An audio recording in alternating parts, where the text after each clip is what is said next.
I would say that I'm willing to share with you, but I'm really not. It is soup season! And I love me some soup. Sunday Soups is like one of the best series I had ever done on here. And I know this looks like a lot. It does, I get it. But we're about to make the most amazing corn crab cheddar chowder. Say it 3 times with me.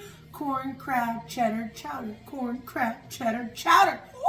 It's around 2 tablespoons of good olive oil in the base of my pan. And this is a 1/4 cup of chopped pancetta.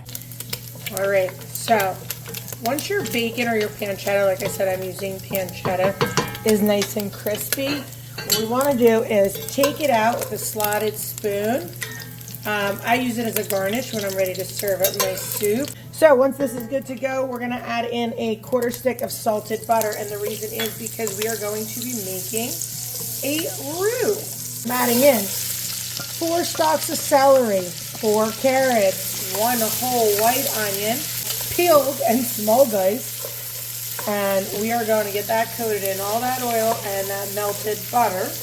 Now that our veggies have been sweating down, we're using a 1/4 cup of all-purpose flour. Put in half, I stir the other half, coating those veggies really, really well. And I'm going to let it cook out for probably around 3 minutes. Our roux and our veggies have cooked down, and now I'm going to be adding in, I have 2 quarts of seafood stock that I usually make and I freeze. So our soup is at a really nice simmer, and we have 5 Yukon Gold potatoes peeled and medium diced, a half a bunch of fresh parsley just chopped up, 1 quart of cream. Give this a stir, 1 tablespoon of coarse salt. All right, our soup has been going for around 20 minutes actually. Potatoes are super tender. Now this is 2 cans of claw crab meat. I just drained it, squeezed out that extra liquid, and we're dropping it in. Now this soup is a great soup that you can use leftover crab meat if you had like an event or whatever. But I love the canned claw meat because it's not too expensive. It gives you that same crab flavor that's amazing. And then we're adding in 2 cans of cleaned, drained corn. I'm gonna lower the heat here. I'm gonna let it simmer for probably another 15 minutes.